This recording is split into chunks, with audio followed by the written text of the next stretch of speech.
नमस्ते। आज हम एक ऐसे रहस्य के परतों को खोलने जा रहे हैं जो सदियों से लोगों को हैरान करता आया है। एक ऐसा राज जो एक पहाड़ की चोटी पर बसे मंदिर में छिपा है। यह है मैहर का रहस्य। तो चलिए सीधे उस पहेली पर आते हैं जिसने सदियों से सबको उलझा रखा है। सुबह होने से भी पहले जब चारों तरफ घना अंधेरा और सन्नाटा होता है, तब उस मंदिर में कोई पूजा करके चला जाता है। सवाल यह है कि आखिर वो है कौन? ये कोई एक दिन की बात नहीं है। मैहर के मां शारदा मंदिर में ये चमत्कार रोज होता है। एक ऐसी घटना जो इस बात का इशारा करती है कि जब मंदिर में कोई नहीं होता, तभी वहां कोई या शायद कुछ मौजूद होता है। तो आखिर ये अनदेखे दर्शनार्थी हो कौन सकते हैं? जो लोक कथाएं हैं वो बुंदेलखंड के इतिहास के दो सबसे महान योद्धाओं की तरफ इशारा करते हैं। जी हाँ, आल्हा और ऊदल, ये वो दो भाई थे जिनकी बहादुरी के किस्से आज भी बुंदेलखंड में गूंजते हैं।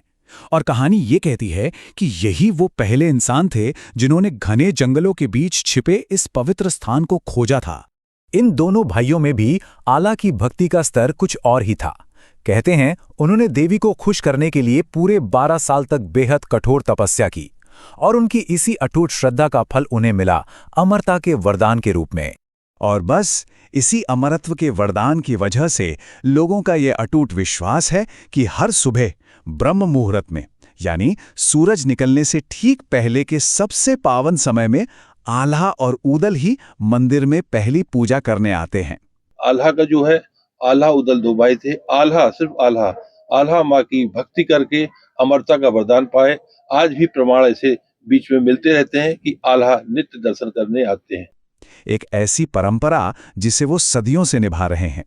लेकिन सवाल ये है कि आखिर इसी पहाड़ी की चोटी में ऐसा क्या खास है? ये जगह इतनी पवित्र क्यों है? इसे समझने के लिए हमें थोड़ा पीछे पौराणिक कथाओं के दौर में चलना होगा।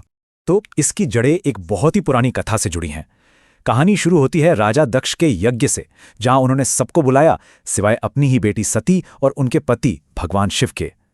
इस अपमान को सती सह नहीं पाईं और उन्होंने यज्ञ की अग्नि में ही अपने प्राण दे दिए।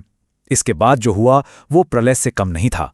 भगवान शिव दुख और क्रोध में सती के मृत शरीर को लेकर पूरे ब्रह्मांड में घूमने लगे, जिससे सृष्टि पर संकट आ गया।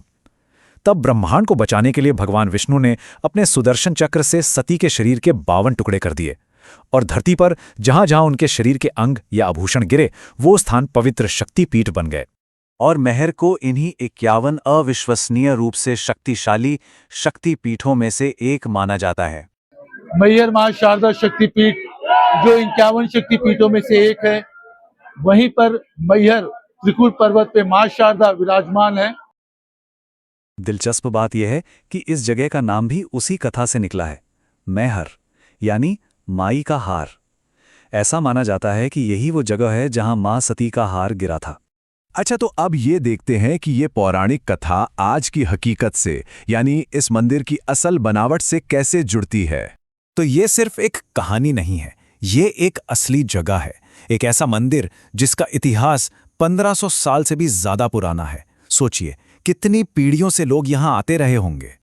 और यहाँ तक पहुँचना आसान नहीं, पूरे 1063 सीढ़ियाँ चढ़नी पड़ती हैं।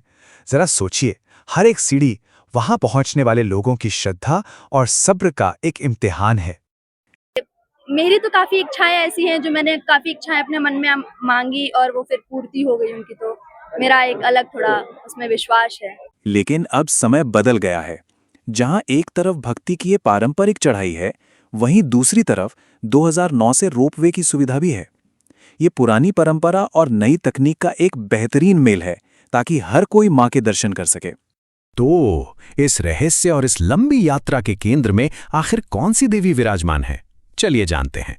यहाँ की मुख्य देवी है मां शारदा, जिन्हें ज्ञान, संगीत, कला और बुद्धि की देवी यानी मां सरस्वती का ही एक रूप माना जाता है। शायद इसीलिए यहाँ छात्र और कलाकार खास तौर पर आशीर्वाद लेने के लिए आते हैं। यहाँ की मूर्ति भी बहुत खास है। 5 धातुओं से बनी है। एक हाथ में किताब, दूसरे में शहद का बर्तन और एक हाथ आशीर्वाद देने की मुद्रा में उठा हुआ। ये सारे प्रतीक ज्ञान की मिठास और बुद्धि के वरदान को दर्शाते हैं। ये माँ के 9 रूप में रहती है। माँ अलग अलग साधना होती है, लोग भक्त, लेकिन हमारी ये सरल स्वरूपा शारदा सरस्वती रूपा माँ शारदा है। और हाँ, यहाँ सिर्फ मां शारदा का ही मंदिर नहीं है, ये पूरा परिसर अपने आप में दिव्यता का एक केंद्र है, जहाँ भगवान काल भैरव से लेकर आदि शंकराचार्य तक कई देवी देवताओं के स्थान हैं। आखिर में मैहर का मंदिर सिर्फ एक पूजा की जगह नहीं है, ये एक जीती जागती कहानी है, एक ऐसा रहस्य जो हमें सवाल के साथ छोड़ जाता है कि दुनिया में और कौन सी ऐसी जगह है जहां एक हजारों साल पुरानी कहानी आज भी हर सुबह जिंदा हो उठती है।